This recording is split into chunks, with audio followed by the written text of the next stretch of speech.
امام حسن بصری رحمہ اللہ کے بارے میں بڑا پیارا واقعہ نقل کیا ہے کہ امام حسن بصری رحمہ اللہ کے پاس ایک شخص آیا، اس نے اظہار کیا کہ میں قحط سالی کا وقت ہے، ہم برداشت نہیں کر سکتے، ہمیں کوئی ایسا وظیفہ بتائیں کہ جس وظیفے کی وجہ سے ہماری قحط سالی ختم ہو جائے۔ اور یہ وظیفہ کس نے دی ہے؟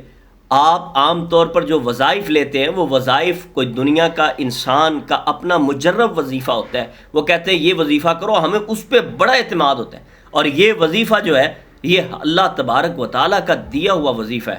اللہ تبارک و تعالیٰ نے قرآن میں اس وظیفے کا ذکر کیا، اور یہ کون سا تھا؟ امام حسن بصری رحمہ اللہ فرماتے ہیں جاؤ اپنی زندگی میں جا کے استغفار کرو، کہو استغفر اللہ و اتوب الیہ۔ دوسرا شخص آیا، اس نے اپنی معیشت کے بارے میں کہا تو آپ نے اسے بھی کہا کہ استغفار کرو۔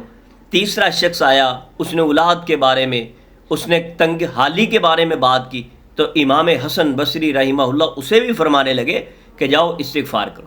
تو پاس بیٹھے لوگوں نے دیکھا کہ مختلف شکایات لے کے لوگ آئے، اور آپ سب کو استغفار کہہ رہے ہیں۔ کوئی بارش نہ ہونے کا شکوہ کر رہا ہے، آپ اسے بھی استغفار کا کہہ رہے ہیں۔ کوئی روزی کے بارے میں سوال کر رہا ہے، کوئی تنگ دستی کا کہہ رہا ہے، آپ اسے بھی استغفار کا مشورہ دے رہے ہیں۔ تو کیا استغفار یہ تمام چیزوں کا حل ہے؟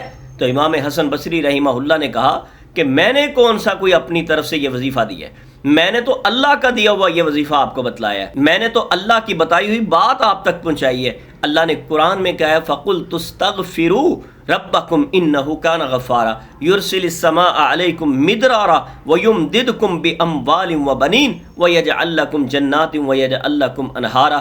آپ اس آیت کا ترجمہ پڑھ کے دیکھیں کہ ایک استغفار کرنے سے، کہ آپ روزانہ 100 دفعہ، 100 سے زیادہ دفعہ، نبی صلی اللہ علیہ وسلم کا عمل ہے، آپ بھی سارا دن میں اٹھتے بیٹھتے اپنی زبان پہ اس لفظ کو عام کر لیں کہ استغفر اللہ واتوب الیہ۔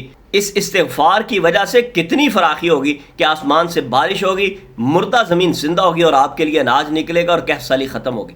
وَيُمْدِدْكُمْ بِأَمْوَالٍ وَبَنِينَ، اللہ انتظام کرے گا تمہارے لیے مال اور اولاد کا، اللہ تبارک و تعالیٰ تمہارے لیے باغات کا انتظام کرے گا۔ تو یہ کتنا پیارا وظیفہ ہے، ہمیں چاہیے کہ ہم اپنی زندگی میں استغفار کو لازم کر لیں اگر ہم چاہتے ہیں کہ اپنی زندگی کی پریشانی اور تنگی ختم کریں۔